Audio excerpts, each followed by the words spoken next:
Assalamualaikum warahmatullahi wabarakatuh. Perkenalkan, nama saya Wahyudi Prasetyo dengan NIM B102201154, Fakultas Ekonomi dan Bisnis Universitas Muhammadiyah Surakarta, dengan mata kuliah Manajemen Strategi dengan dosen Pak Ahmad Nurdalis.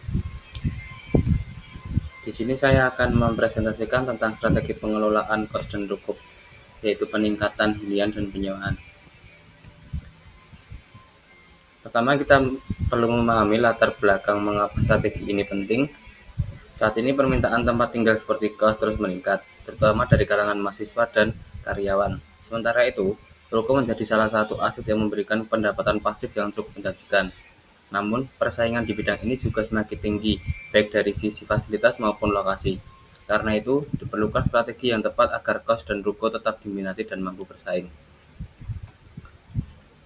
Permasalahan utama. Ada beberapa permasalahan utama yang biasanya muncul dalam pengelolaan kos dan ruko. Pertama, tingkat hunian kos seringkali tidak stabil, terutama saat masa libur kedua kuliah atau masa libur sekolah. Yang kedua, ada ruko sering kosong karena penyewa tidak tetap atau karena kurangnya peminat. Ketiga, pengelolaan operasional belum optimal, seperti manajemen kebersihan, keamanan, dan layanan tambahan. Yang terakhir, ada promosi dan diferensiasi masih sangat minim, sehingga menyulitkan untuk bersaing dengan kos atau ruko yang lebih modern. Definisi strategi. Sebelum menentukan solusi, kita perlu memahami definisi strategi itu sendiri. Strategi adalah rencana jangka panjang yang digunakan untuk mencapai tujuan. Dalam konteks ini, strategi membantu kita mengatur penggunaan sumber daya secara efektif, menentukan harga, fasilitas yang harus ditingkatkan, serta bagaimana melakukan pemasaran yang tepat sasaran. Kemudian ada 5W+1H. Untuk merumuskan strategi yang tepat, saya menggunakan analisis 5W+1H. What, yaitu strategi untuk meningkatkan hunian kos dan penyewa ruko. Kemudian why, agar bisnis memiliki pendapatan yang stabil dan terus berkembang. Kemudian who, pengelola kos dan pemilik ruko sebagai pihak yang mengatur operasional. Kemudian when, fokus pada lokasi kos dan ruko yang dikelola. Kemudian ada how, dengan cara meningkatkan fasilitas, memberikan harga kompetitif, dan mengoptimalkan pemasaran digital.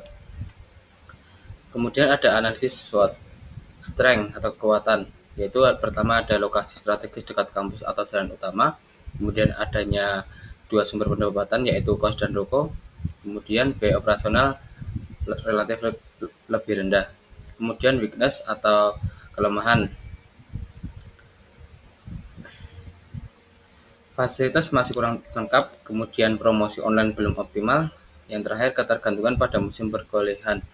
Opportunities atau peluang, yaitu ada pertumbuhan jumlah mahasiswa meningkat, ada kemungkinan UMKM semakin banyak membutuhkan ruko, dan promosi digital lebih mudah dan terjangkau. Kemudian threats atau ancaman, munculnya kos-kosan baru dengan fasilitas modern, tren sewa harian seperti Airbnb, atau kondisi ekonomi yang dapat menurunkan daya sewa. Kelebihan dan kekurangan strategi. Untuk strategi yang disusun terdapat beberapa kelebihan. Strategi ini dapat menarik lebih banyak penyewa, meningkatkan pendapatan, memperkuat brand kos dan ruko, serta membuat usaha lebih kompetitif dibanding pesaing. Namun juga strategi ini juga memiliki kekurangan, yaitu beberapa di antara membutuhkannya modal tambahan seperti renovasi fasilitas. Strategi digital juga perlu waktu untuk membangun audiens sehingga hasilnya tidak instan. Kemudian yang terakhir ada kesimpulan. Dari seluruh pembahasan, dapat disimpulkan bahwa pengelolaan kos dan ruko harus dilakukan dengan strategi yang terintegrasi, mulai dari peningkatan fasilitas seperti WiFi cepat, keamanan, kebersihan, hingga penyediaan parkir yang memadai. Selain itu, pemasaran digital sangat penting. Kos dan ruko sebaiknya aktif dipromosikan melalui Instagram, TikTok, maupun Google Maps untuk mendapatkan rating yang sangat baik agar membuat para audiens atau calon pelanggan tertarik. Saya juga merekomendasikan penawaran paket harga menarik serta layanan tambahan seperti jasa laundry, cleaning untuk meningkatkan daya tarik. Demikian presentasi dari saya. Bila ada salah katanya saya mohon maaf. Billahi taufiq wal hidayah. Wassalamualaikum warahmatullahi wabarakatuh.